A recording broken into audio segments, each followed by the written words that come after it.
Bienvenue chez Ask Stago, le podcast fournissant des réponses d'experts à vos questions d'experts en hémostase. Bienvenue dans ce nouvel épisode d'Askestago, le podcast dédié à apporter des réponses d'experts à vos questions d'experts en hémostase.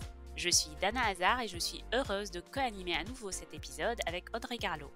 Aujourd'hui, nous allons tenter de répondre à une question qu'on se pose souvent dans le laboratoire. Elle concerne un des tests de routine, le TCA. Existe-t-il un réactif qui peut convenir à toutes les situations ? Et pour répondre à cette question, j'ai le plaisir d'accueillir Céline Ayel. Céline est chef de produit chez Stago et les tests routine font partie de sa gamme de produits. Céline, tu as souvent été confrontée à la question du test TCA parfait. Tu es donc la personne idéale pour discuter de ce sujet avec nous. Bonjour Céline. Bonjour Audrey, bonjour Dana, merci pour votre invitation. Peut-être pour commencer, Céline, peux-tu nous rappeler ce que c'est un TCA et quelles sont les applications de ce test ? Bien sûr, un TCA, déjà le terme TCA signifie temps de céphaline activé ou temps de prothrombine partielle activé en anglais. Il constitue le troisième pilier des tests de coagulation de routine, les deux autres étant la mesure du taux de prothrombine et la mesure du fibrinogène. Et lorsque tu dis que c'est un des tests effectués en routine dans le laboratoire d'hémostase, c'est parce que le TCA peut être anormal dans de nombreuses situations cliniques différentes et peut donc être utile en phase de screening ou de dépistage précoce. C'est vrai, il existe de nombreuses applications possibles pour le TCA car il s'agit d'un test d'hémostase global. Nous activons la coagulation avec de la silice ou du kaolin ou de l'acide élagique ou des polyphénols selon le réactif utilisé qui en activant le facteur 12 en facteur 12A déclenche la coagulation. Ce test dépiste alors la fonctionnalité des facteurs 12, 11, 9, 8, 10, 5, 2 et du fibrinogène. Il s'agit bien des facteurs de la voie endogène. Est-il existe de dire qu'un TCA peut détecter tout déficit qui touche ces facteurs ? Je ne dirais pas tout déficit, car le test ne devrait pas détecter de petits déficits au niveau des facteurs endogènes, et ceci dans le but d'éviter les investigations inutiles quand le déficit en facteurs est faible et non pathologique. Le CLSI H47A2 clarifie d'ailleurs ce point en précisant qu'un réactif TCA doit pouvoir détecter un facteur de coagulation endogène inférieur à 30%. Et même idéalement, les réactifs doivent être sensibles à partir d'un taux de facteur compris entre 30 et 45%. Céline, peut-être peux-tu nous dire davantage dans quelle situation clinique le TCA peut être anormal, sachant que parfois cet allongement peut être isolé ou combiné à des anomalies d'autres tests globaux comme le TP et le fibrinogène que tu citais tout à l'heure. Alors, l'allongement isolé du TCA peut être dû à un déficit congénital en facteur 8, facteur 9, facteur 11 ou facteur 12, mais certains déficits beaucoup moins fréquents en cofacteurs du facteur 12, comme la précalicréine et le kininogène de haut poids moléculaire, peuvent également allonger le TCA. Et enfin, certaines autres perturbations congénitales, comme le von Willebrand de type 2N, peut également affecter ce temps de coagulation. Et tu évoques ici des situations avec des déficits congénitaux, mais il y a aussi des déficits acquis liés à des conditions cliniques particulières.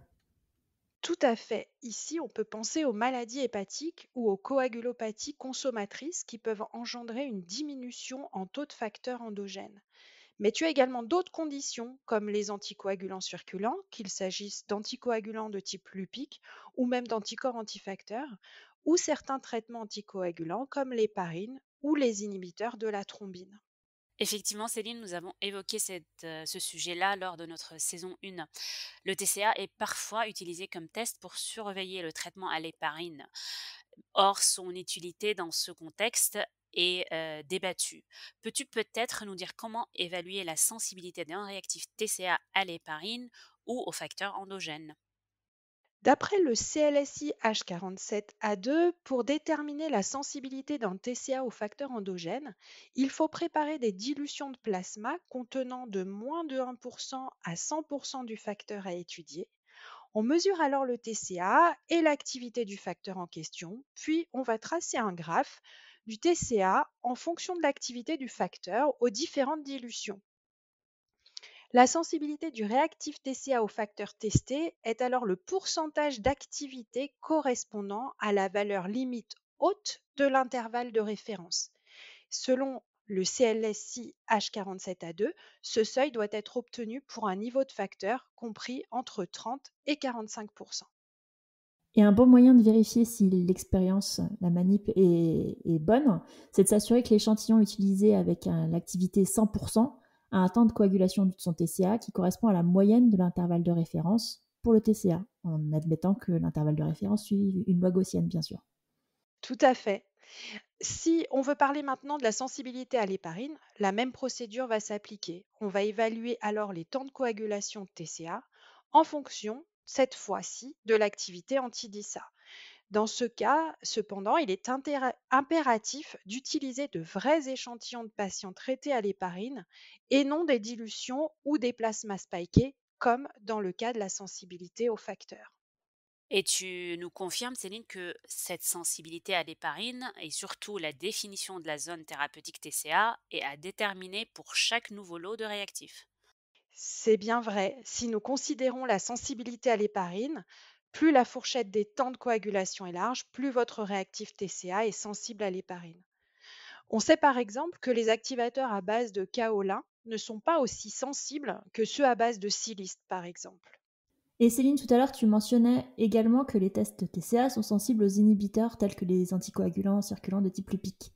Et je me souviens qu'on avait fait un épisode précédent d'Ask Stago avec Claire Martin sur justement le bilan Lupic, où on avait parlé de cette voie du TCA. Est-ce que toi, tu peux nous en dire un peu plus ? Alors, la voie du TCA, elle est utilisée pour le diagnostic des anticoagulants lupiques, c'est vrai. Et ce que je peux dire, c'est que les réactifs TCA ont des sensibilités très différentes au lupus anticoagulant. Souvent, les réactifs les plus sensibles au lupus sont moins sensibles aux déficits en facteurs endogènes, par exemple. De plus, il n'est pas recommandé d'utiliser le réactif TCA qu'on utilise pour la recherche DLA pour les tests de routine. Il faut donc trouver un bon compromis pour détecter correctement toute situation anormale avec son réactif TCA. Est-ce que tu penses que c'est possible? En fait, tout le monde cherche le test TCA parfait, c'est-à-dire un réactif sensible à tous les contextes cliniques. Mais l'interaction biochimique entre l'activateur du réactif TCA et les protéines présentes dans le plasma joue sur la sensibilité des tests. Par exemple, on sait que les réactifs à base de kaolin sont les plus sensibles aux facteurs, mais sont moins sensibles au lupus anticoagulant et à l'héparine. Et de plus, la composition des réactifs en phospholipides joue aussi un rôle sur la sensibilité du réactif. Et donc Céline, tu es en train de nous dire qu'en fait, il n'est pas possible aujourd'hui d'avoir un réactif universel.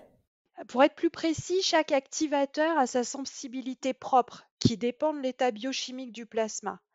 Les biologistes et les cliniciens font des choix éclairés en fonction de la littérature, des résultats scientifiques et cliniques rapportés et surtout des contextes cliniques qu'ils pourraient réellement rencontrer dans leur pratique. L'idée, c'est souvent d'aller vers un compromis si le choix est d'avoir un seul réactif TCA.